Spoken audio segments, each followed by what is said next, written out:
Welcome to AudioCert, where the official study guides are brought to life. Welcome back to the Deep Dive. We're continuing our journey today looking at where technology meets liability. This is Legal and Compliance Part 2, Chapter 11 of the Certified Cloud Security Professional, or CCSP, material. If Part 1 set the stage with regulations, this time we're getting practical. We're learning how to manage risk, measure it, and crucially, control it through contracts. Exactly. And within the CCSP framework, this chapter is, well, it's vital. It really forces the organization, the data owner, to grapple with the fact that the cloud isn't static, it's global, it's constantly shifting. So this deep dive is about adapting our governance, our controls, when our data and processing might be scattered across different countries, different legal systems, almost moment by moment. That's the heart of it. Our mission today is pretty clear. We're going to unpack effective enterprise risk management strategies. That includes understanding things like key risk indicators, or KRIs. Okay, and we'll also get into the nitty-gritty of cloud contracts and service level agreements, SLAs.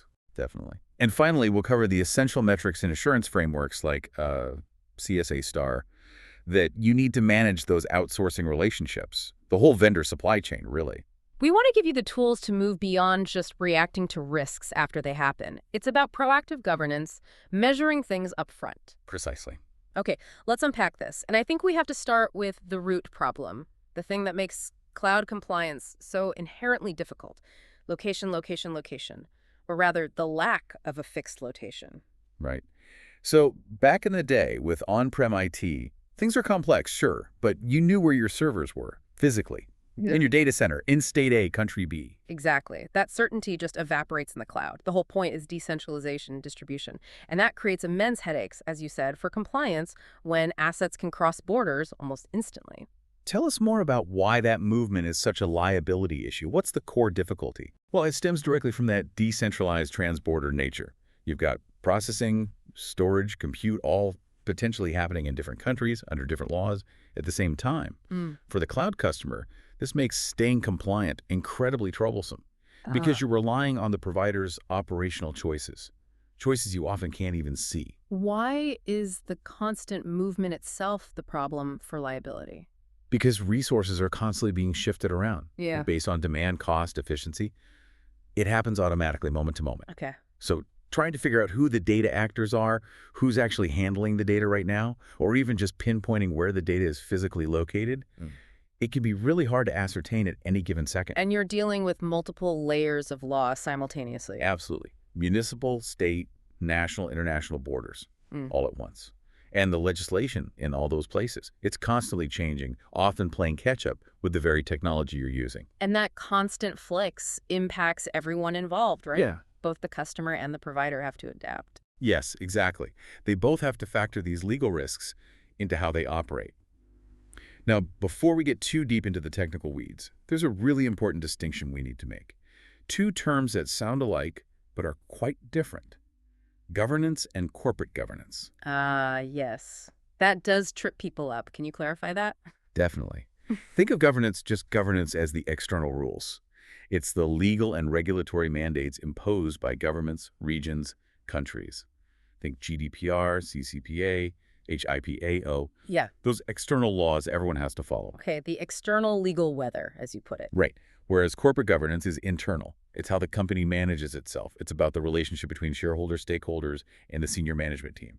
How the company's run internally for its owners' responsibilities, oversight, internal audits, that sort of thing. Got it. So governance is the law outside. Corporate governance is how we run the ship inside. And our internal policies, then, are how we translate those external laws into our internal rules. Precisely.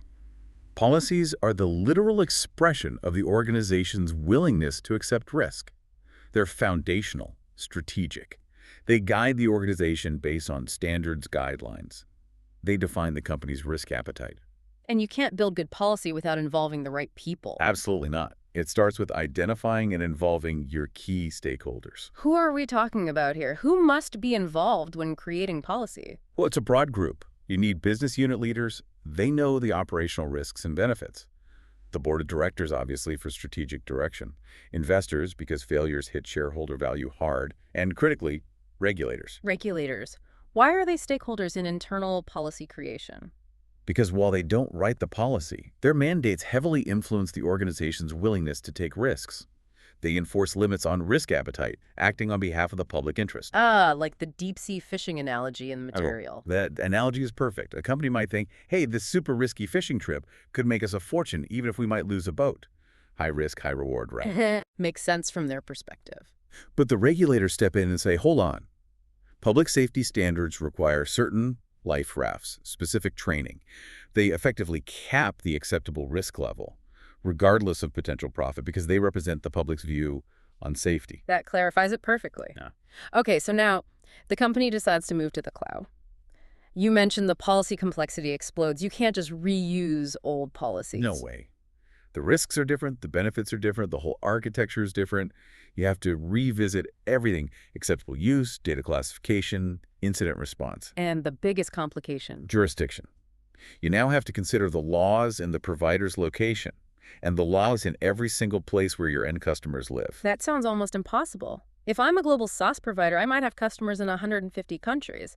How do you prioritize compliance when laws conflict? You've hit the nail on the head. It is impossible to satisfy every conflicting law globally. Yeah. So a huge part of the effort is a focused, prioritized risk assessment, meaning you figure out which jurisdictions are most likely to impact you, based on where most customers are, where most cloud functions run physically, how critical the data is. It becomes a cost-benefit analysis focused on regulatory likelihood and, frankly, enforcement risk. And this is where the CCSP role becomes crucial, bridging the gap between the tech and the law. Absolutely. Your legal counsel provides the vital input on regulations. But subject matter experts, like a CCSP, translate those legal needs into concrete technical policies. Like acceptable use, data classification, IAM policies. Exactly. Those technical policies ensure the systems actually enforce the strategic legal direction set by the company. Okay, so the policy gets drafted, signed off by the board, but then you have to communicate it, and that's harder in the cloud, too. Immensely harder. Think about it. IT staff might be spread out globally, huge time zone differences between you and the provider might have thousands of other customers on the same infrastructure. Right. Getting clear, consistent communication out to all your internal stakeholders, IT, HR, vendor management, compliance, risk, finance, ops, it's a major challenge. And the source material stresses an educational role for the CCSP here, too, right? Dealing with misconceptions about the cloud. Yes. It's often the CCSP's job to slow things down, make sure everyone understands the actual risks and benefits of the shared responsibility model. So decisions are fact-based, not driven by fear or misunderstanding, FUD. And if the provider simply can't meet a policy requirement, like guaranteeing data residency in one specific country, Then that gap has to be managed. Either you find compensating controls or you have to find a different provider. The policy dictates operations, and everyone involved has to understand and follow it. that leads perfectly into enterprise risk management, ERM. Policy defines acceptable risk. ERM structures how we measure and manage it. Material notes cloud commoditized compute, storage, networking. How does that shift ERM? It shifts the focus significantly because responsibility is shared, but, and this is key, the ultimate accountability stays with the customer, the data owner. They are responsible for the effectiveness of the controls, even if the provider operates them. So to manage that shared risk, we need clear metrics. Let's start with the forward-looking versus backward-looking ones. That always seems to cause confusion. Right, let's nail that down. First, key risk indicators, or KRIs. Think of these as your early warning system. They're forward-looking. Predictive. Exactly. Predictive metrics, often using algorithms, thresholds, ratings, designed to flag an impending negative event. Like a sudden spike in failed logins might warn you a credential stuffing attack is coming, letting you act before the breach. Okay, KRIs look ahead. What about KPIs? Key performance indicators? KPIs look backward. They help you understand risks or events that have already happened. Diagnostic. Perfect word. Diagnostic. A KPI might be the total number of successful fishes last quarter or the total downtime last month. KRIs predict the storm. KPIs analyze the damage afterwards. You absolutely need both. Then we have risk appetite and tolerance, which sound similar but aren't quite the same. Correct. These formalize the organization's strategic view. Risk appetite is the big picture statement, usually from the board, saying, this is the overall level of risk we're willing to accept for this strategic benefit. And tolerance. Risk tolerance is the specific wiggle room. It defines how much deviation from that appetite is acceptable in practice. But remember, it's not just an internal decision. Regulators, contracts, industry standards, they can all impose limits on both appetite and tolerance. Got it. And the risk profile pulls all this together. Yes, the risk profile is the comprehensive analysis. It looks at all possible risks, operational risks like system failure, reputational risks, geopolitical risks like country stability, even pending legislation. It's that full 360-degree view you need for strategy. Okay, so we've profiled the risks. Now we have to decide what to do about them. The famous risk quadrant, 4 basic choices for risk treatment. That's right. Only 4 fundamental options: avoidance, acceptance, transference, and mitigation. Let's start with the only one that truly eliminates a specific risk: risk avoidance. Avoidance. That's when the cost-benefit just doesn't add up, right? Exactly. If the potential costs massively outweigh any benefit, you don't do the risky thing. The analogy used is great. If shipping a package overseas has a high chance of losing the ship, and the whole deal only makes you $5 profit, You don't ship the package. you get out of the transoceanic shipping business entirely. You avoid the risk by avoiding the activity. Which is the polar opposite of risk acceptance. Right. Acceptance happens when you decide either the risks are tiny and the reward is huge, or the risk that's left after you've put in controls, we'll get to that, is comfortably within your risk appetite. So using the analogy, if that same package delivery paid $5,000 and ships almost never sank, You'd likely accept the minimal risk and just do it. It's a conscious decision to proceed without spending more resources to reduce the risk further. okay, third option, risk transference. This isn't getting rid of the risk itself, but the financial cost. Precisely. The key word here is insurance. You pay someone else, the insurer, a smaller amount, the premium, to take on the potential financial cost if the bad thing happens. So for the $5,000 package, maybe you buy $500 shipping insurance. Exactly. You've transferred the financial hit of losing the package to the insurer. You still have the operational risk of running the ship and the customer relationship risk, but not the direct financial loss of the package itself. And the fourth option, the one most security pros deal with daily, risk mitigation. This is our bread and butter. Mitigation means reducing the risk down to an acceptable level using controls and countermeasures. Putting the package in a waterproof, fireproof box, adding collision sensors to the ship, putting it in a safe. Until the remaining risk fits within the organization's appetite. Correct. Mitigation is about making the risky activity safer to perform. Now, there are 2 absolutely critical points about mitigation, especially regarding what's leftover residual risk. Yes, very important. First, the fundamental truth. You can never, ever remove risk completely. Security isn't a finish line you cross. Anyone promising 0 risk or 100% security is, well, mistaken. So the risk that's left after all your controls. That's residual risk. And the security professional's job is to make absolutely sure that this leftover residual risk falls within the organization's defined risk appetite. If it doesn't, the activity is still too risky, even with controls.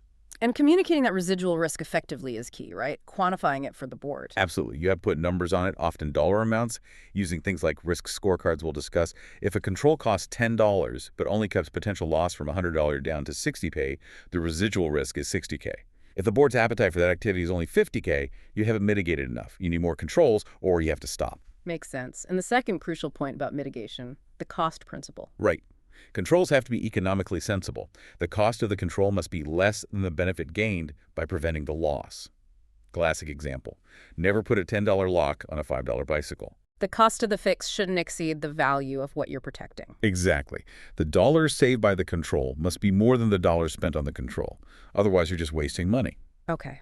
And to mitigate effectively, we usually layer different types of controls. This is defense in depth. Let's break down the 3 types. We group them into physical, technical, and administrative. Physical controls are tangible things that limit physical access or impact. Think locks, fences, security guards, fire suppression systems. You can touch. Generally, yes. Then technical controls, sometimes called logical controls. These enhance confidentiality, integrity, availability, the CIA triad usually within the system itself, electronically. Like encryption. Encryption, access control lists, ACLs, audit trails, multi-factor authentication, intrusion detection systems, those kinds of things. And the third type, administrative controls. These are about process and people. Exactly. They're the processes, procedures, and activities that govern security behavior and ensure the other controls work. Things like background checks for personnel, regular log reviews, mandatory vacations. Mandatory vacations, why is that a control? It helps uncover fraud or irregularities.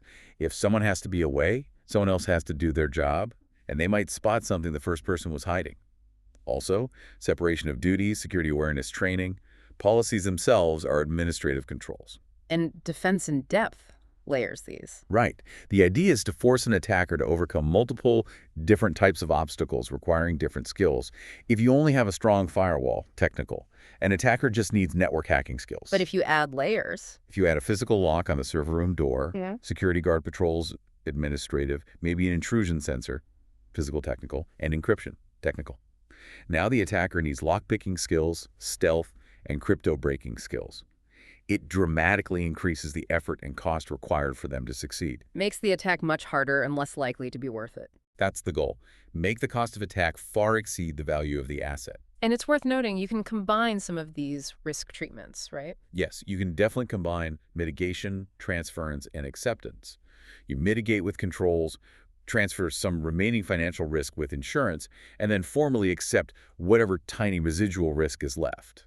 But the one you can't combine is avoidance. That's correct, because if you avoid the risk, you stop the activity entirely. There's nothing left to mitigate, transfer, or accept. Okay, moving on. To manage risk systematically, especially in complex environments like the cloud, organizations rely on established risk management frameworks. The CCSP expects us to know a few key ones. Let's start internationally with ISO 31000. Right. ISO 31000, specifically the 2018 version, is a big one globally. It's an international standard focused squarely on the process of risk management, how you design, implement, and continually review risk management across the whole organization. So, very process-oriented. What are its main goals? Key objectives include helping organizations create and protect value, making sure risk management is systematic, transparent, integrated into everything else the organization does, explicitly addressing uncertainty, and driving continual improvement. What's the big advantage of using something like ISO 31000, especially for cloud? Its international acceptance is huge. It provides a common language, a common baseline for discussing risk globally. Many multinational companies, especially in Europe and Asia, expect their partners, including U.S. companies, to demonstrate alignment with ISO standards. It signals maturity and a systematic approach. Okay, global standard. Now, shifting to the U.S., we have NIST SP 837, the Risk Management Framework, or RMF. Yes, the NIST RMF. Yeah. This was developed initially for the U.S. federal government, but it's now very widely adopted in the U.S. private sector, too. It's known for being comprehensive, holistic, and emphasizing a continual approach. And it replaced an older model. It did. It superseded the older, more periodic certification and accreditation, or CNA model. RMF puts a strong emphasis on continuous monitoring, using automated tools and real-time data analysis to manage risk, rather than just relying on annual audits. So ISO is international, process-focused. NIST is U.S.-centric, focused on continuous monitoring, and importantly, it's free to access. Correct. That accessibility is a big plus for NIST. What about a European equivalent, especially considering the EU's specific regulatory landscape? That would be ENISA, the European Union Agency for Network and Information Security. They're kind of the EU counterpart to NIST in many ways. And they have a key document for cloud. They do. It's called Cloud Computing. Right. Benefits, risks, and recommendations for information security. It identifies a wide range of risks, 35 types actually, but for the CCSP exam, the most important part is their identification of the top 8 security risks for cloud. Based on likelihood and impact within the EU context. Exactly, based on likelihood and impact, considering things like GDPR and a shared responsibility model. Okay, let's quickly run through those ENISA top 8. What's number 1? Loss of governance. Basically, failing to maintain oversight because your data and processes are physically outside your direct control. Makes sense. Number 2. Lock-in. The difficulty, cost, or technical impossibility of moving your data and services away from one provider to another, or back in-house. 3. Isolation failure. This relates to multi-tenancy. It's the risk that because you're sharing infrastructure, a security failure in another tenant's environment could impact yours, maybe due to a faulty hypervisor or weak separation controls. Okay. 4. Compliance risk. The ongoing headache of meeting multiple, often conflicting legal and regulatory requirements across different jurisdictions simultaneously. 5. Management interface failure. This is a big one. It's the risk that the APIs, the consoles, the tools you use to manage your cloud environment get compromised or simply fail, potentially giving attackers administrative control. Scary. Data protection. This covers a range of issues: inadequate encryption, poor key management, failure to meet data residency requirements, things like that. 7. Malicious insider. This includes threats from both the provider's employees and the customer's own employees who might abuse their access privileges. And the last one, number 8. Insecure or incomplete data deletion. This highlights how incredibly hard it can be to prove, especially for compliance, that all copies of sensitive data have been truly wiped from a vast distributed cloud infrastructure after you're done with it. Okay, those top 8 from Anissa really capture the core cloud security anxieties. Now, to bring these frameworks back to practical risk decisions, we need metrics, often using a risk scorecard. How do we turn abstract risk into numbers management can use? Right, a risk scorecard helps assign a relative value or score to risks. Usually it's a scale, like you said, maybe 1 minimal to 5, critical. But just having the scale isn't enough. You need to define what the levels mean. Exactly. And crucially, define them in concrete, often financial terms. Critical 5 can't just be really bad. It needs definition. So critical might be defined as Causes irrevocable reputational and financial damage exceeding, say, $500,000. And maybe moderate 3 is defined as recoverable damage costing between $50,000 and $100,000. attaching dollar amounts makes it objective. It does. It creates a measurable threshold. This quantification is the only way management can objectively compare the residual risk, after controls, against their defined quantified risk appetite. It turns subjective fear into a manageable number. Okay, now we get into the legal glue holding the cloud relationship together. Contracts and service level agreements, SLAs, these terms are often used interchangeably, but they're distinct, right? Very distinct, and it's critical to understand the difference. The contract is the master document, the overall legal agreement. Think of it as the rule book for the entire relationship. What does it cover? It outlines the broad responsibilities of both parties, the full scope of services being provided, high-level provisions for security, integrity, availability, liability, dispute resolution, all the overarching terms. Okay, so the contract is the big picture. What's the SLA then? The SLA, the service level agreement, is a subset of the contract. It's the report card. It contains the specific, defined numerical metrics that are used to measure whether the provider is actually meeting the performance promises made in the contract. Ah, so the contract makes the promise, the SLA measures the delivery. Exactly. And the crucial link is that the contract usually stipulates what happens the penalty if an SLA metric is missed. Can you give an example? Sure. The contract might promise high availability. The SLA then defines that promise numerically. Say, downtime will not exceed 5 seconds per calendar month if the monitoring shows 6 seconds of downtime. The SLA is breached. Right. And then the contract dictates the consequence. Maybe the customer gets a service credit, or they can withhold payment for that month, usually without stopping the service itself. The SLA provides the proof of failure. The contract enforces the penalty. Got it. Beyond just uptime, what other essential things should a CCSP look for in the main contract to protect the customer? Oh, lots. You need specifics on data location. Can the provider guarantee data stays within certain borders? Data format, is it proprietary or open? Crucially, data portability requirements for exit. What else? Detailed dispute mediation processes. Clear limits on provider liability. Who owns intellectual property created in the cloud? And a very clear, detailed exit strategy, including terms for suspension of service and any penalty exclusions, like for major disasters, what they call force majeure events. And uptime itself often has that 5 nines goal. Yes, 99.999% uptime is a common target in SLAs for critical services. That translates to only about 5 minutes of downtime allowed per year. Very demanding. So the SLA needs those hard numbers. Max downtime per quarter, maybe minimum data throughput rates, time to patch vulnerabilities. Exactly. Mean time to patch, MTTP, is a common one. Hard, measurable numbers are key for SLAs. But numbers alone aren't the whole story. The concept of quality of service, QoS, comes in here too. Absolutely critical. The system might be technically available, according to the uptime SLA, but if servers are incredibly sluggish, if there's high network latency or lots of jitter, that variation in packet arrival time. The user experience is terrible, even if it's up. Precisely. So a good SLA needs to address QoS too. Metrics like how quickly new virtual machines start up, mean time to switch over to a backup system, capacity metrics, server scalability, response time. These performance aspects matter hugely. And we also need to consider the business context of those numbers, not just the raw figures, the Black Friday example. Right. That perfectly illustrates the need for due diligence aligned with business needs. The SLA might allow, say, 24 hours of downtime per quarter. The provider hits that target. But if those 24 hours happen to be on the absolute busiest sales day for an online retailer. The business is devastated, even though the provider technically met the SLA. Exactly. So the contract and SLA negotiation has to consider the timing and business impact of potential outages, not just the total duration. The customer-specific business requirements must drive the acceptable terms. Speaking of business requirements, the decision to even use a cloud provider needs serious due diligence up front, right? It shouldn't just be about chasing trends. Absolutely. It has to align with long-term strategic goals. Yeah. And part of that due diligence is proper scoping, Scoping. defining the boundaries.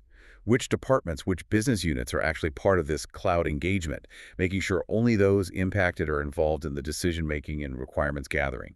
It ensures resources are focused correctly. And for planning resilience, especially disaster recovery, there are 3 critical time-based measurements needed. Yes, these dictate investment and architecture. First, the recovery time objective, or RTO. That's the maximum time a critical application can be down after a disaster before the business impact becomes unacceptable. How fast do you need it back? Okay, RTO is about speed of recovery. What's next? The recovery point objective, or RPO. This is about data loss. It defines the maximum amount of data measured in time that you can afford to lose. For example, we can only lose the last 4 hours of transactions. This dictates backup frequency. RPO is about acceptable data loss. And the third one? Maximum allowable downtime, or MAD, sometimes called maximum tolerable downtime, MTD. This is the absolute limit, the maximum time the system can be out before the business essentially fails or suffers irreversible damage. So RTO, RPO, and MAD, these feed directly into contract talks and what kind of DR solution you need to build or buy. Directly, they are fundamental cost-benefit drivers.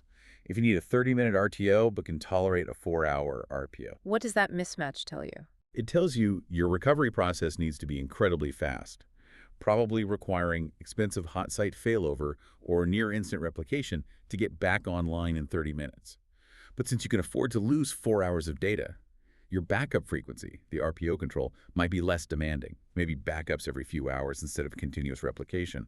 The focus is speed, RTO, not minimizing data loss, RPO, in that specific scenario. Got it. Now, a major fear with outsourcing, especially to big cloud providers, is vendor lock-in. A very real and serious strategic risk. That's where you get stuck with a provider, because the contract terms are punitive if you leave, or their data formats are proprietary, or the technical hurdles to migrate away are just too hot, too costly, or complex. How do customers fight that? By demanding and contractually ensuring data portability upfront. Portability being? The ease with which you can move your data out, either to another cloud provider or back to your own systems. It's crucial for maintaining leverage and flexibility. So if you do decide to leave, what does the exit strategy in the contract absolutely need to cover? It needs careful planning before you sign. The contract must guarantee your data will be returned in an open, standard, usable format, not locked in some proprietary system. Okay, format is key. Also, a reasonable, clearly defined time frame to actually perform the migration, maybe 90 or 180 days. And critically, assurance of adequate data deletion on the provider's side after you've left. How can you get assurance they really deleted it? That seems tough. It is tough. This often requires specific technical methods to be stipulated, like crypto shredding. Crypto shredding. Yeah, instead of trying to overwrite every single bit of your data across their vast storage, which is hard to verify, you destroy the encryption keys that were used to protect that data. Once the keys are gone, the encrypted data is just unintelligible noise, effectively deleted. It's a common technique for secure deletion in the cloud. Okay, so the risk doesn't end with just your main cloud provider. The whole supply chain comes into play. Third-party risk. Exactly. Modern cloud services are built on layers of other services. Yeah. Risk extends up and down that chain. Think about the cloud carriers, the ISPs, the backbone networks, the platform providers, the operating system vendors, database vendors, the application providers, the actual software vendors you might be using. So a failure anywhere in that chain can impact the end customer. Absolutely. If a critical ISP has an outage, or an OS vendor pushes a faulty patch, or a SaaS provider integrated into your system has a data breach, the customer ultimately feels the pain. What are the typical risks we worry about in that supply chain? It's a long list. Financial instability. What if a key vendor goes bankrupt? Single points of failure relying too much on one component provider. Data breaches originating from a partner down the chain. Malware introduced via third-party software. Service interruptions due to disasters hitting a vendor's facility. And because the customer is the data owner, they're responsible for ensuring governance across that entire chain. That sounds like a huge burden. It is. And that's where standards like ISO 28000 come in. The 2007 version specifically defines security management requirements for the entire supply chain. The key takeaway for a CCSP is that the main contracting organization, the cloud customer, has to ensure that the security and governance applied by their subcontractors meets the same standard they promise their customers. So if you promise your customers GDPR compliance, everyone in your supply chain handling that data needs to be GDPR compliant too. You got it. You have to push those requirements down the chain. Now, how do we get assurance that all these vendors are actually secure without having to audit every single one ourselves? We rely on established frameworks and third-party testing. Let's talk about the common criteria first. IOC/IEC 15408. Right. Common criteria. It's an international standard used to provide assurance that IT products meet specific security claims made by the vendor. The claims are tested by independent labs, and the result is an evaluation assurance level, or EAEL. Sounds good, but there's a really important catch with common criteria certification, isn't there? What does it really verify, and what are its limits? This is critical to understand.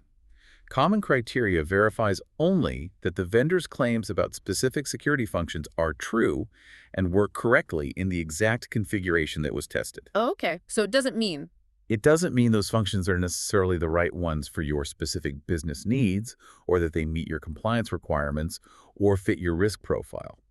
And crucially, if you deploy the product but configure it differently from how it was tested. the certification might not even apply anymore. Exactly. The validity hinges on matching the tested configuration. So bottom line, common criteria is useful, but the customer always has to do their own due diligence to see if that certified product actually solves their specific problems securely in their environment. Okay, so given those limitations, the industry needed something more cloud-specific. That led to the Cloud Security Alliance, CSA, creating the STAR program Security, Trust, and Assurance Registry. Yes, CSA STAR was created specifically in response to the market needing a consistent way to evaluate the security of cloud services, not just products. It acts as a central registry where providers can publish their security posture information. And it has two main components. Two key parts. First is the Cloud Controls Matrix, the CCM. This is a comprehensive list of cloud-specific security controls mapped against major standards like ISO 27001, NIST, COBIT, etc. It provides the control baseline. And the second part. The Consensus Assessments Initiative Questionnaire, or CAIQ, pronounced cake. This is basically a standardized questionnaire based on the CCM. Providers fill it out as a self-assessment of their control implementation and publish it. Okay, CCM is the controls list, CIIQ is the self-assessment questionnaire, and STAR offers different levels of assurance. Right. It uses an open certification framework with 3 distinct levels, offering increasing rigor. Let's start at the bottom, level 1. Level 1 is self-assessment. This is the baseline. The provider simply completes and publishes their CAIQ, maybe alongside their CCM responses. It relies entirely on the provider's own attestation. So transparency, but no external validation yet. Correct. It's a starting point, gives you their claims, but it's self-declared. What's level 2? This brings in the third party, right? Yes, level 2 is CSA STAR attestation. This is a significant step up. It requires the provider to publish the results of an assessment conducted by an independent third party. Based on what? Based on the CSA CCM controls.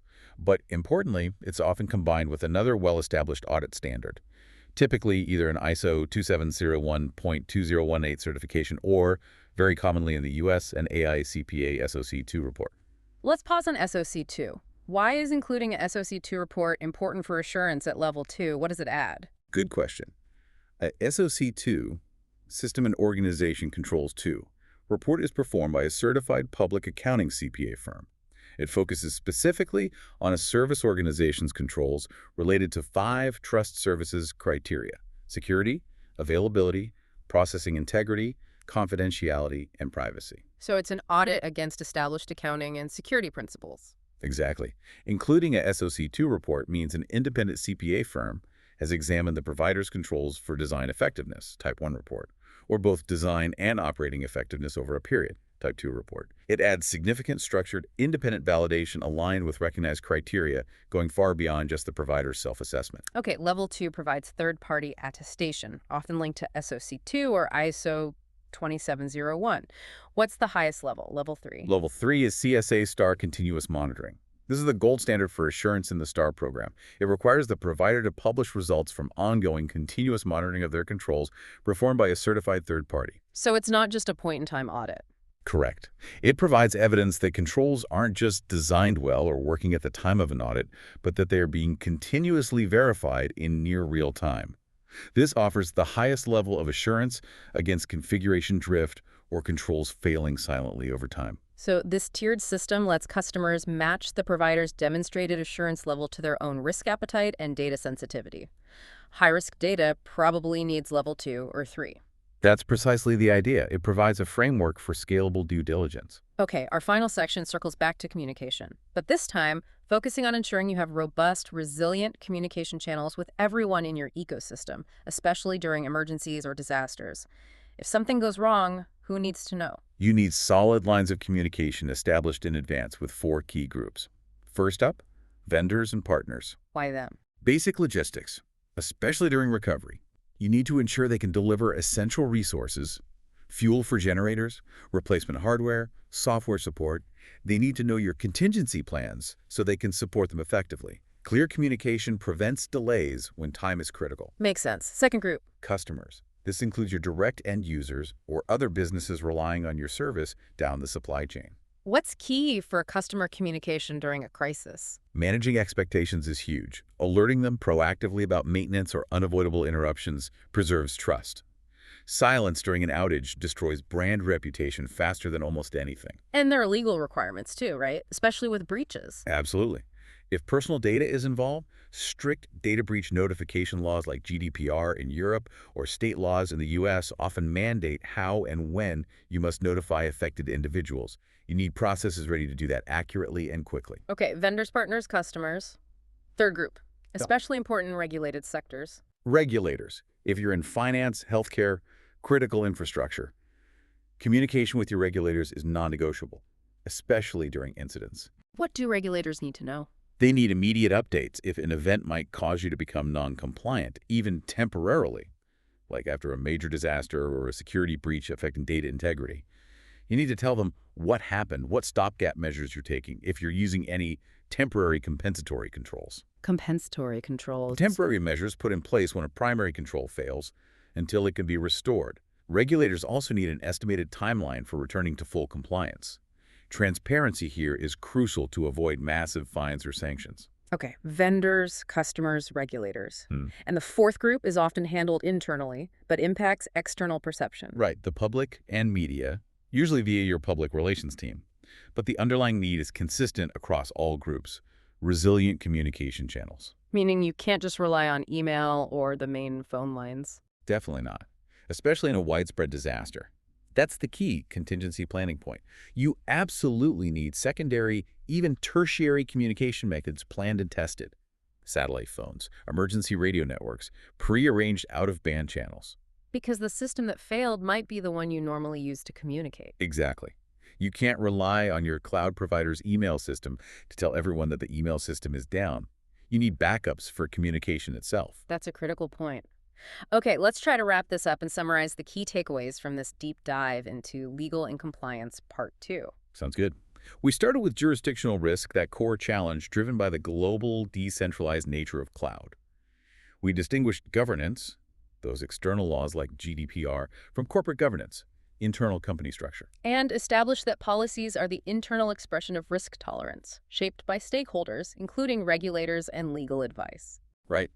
Then we dove into ERM, clarifying predictive key risk indicators, CUR4 versus diagnostic key performance indicators, KPIs.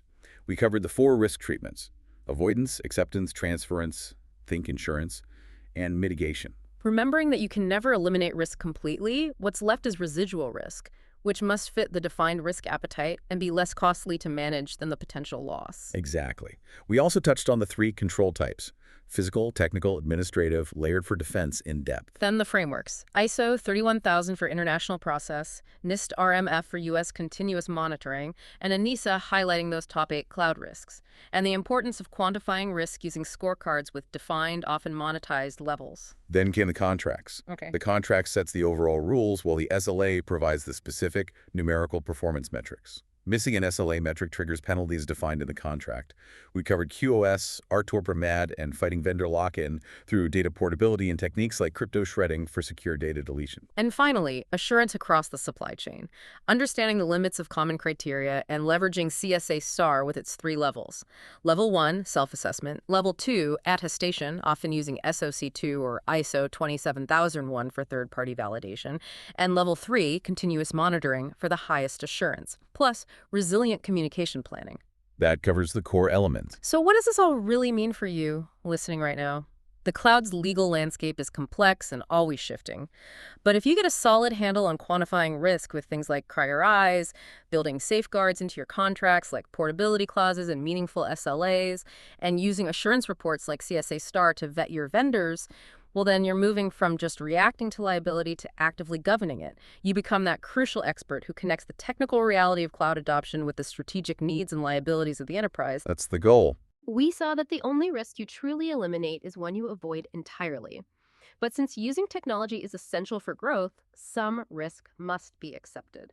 So our final thought for you today is this.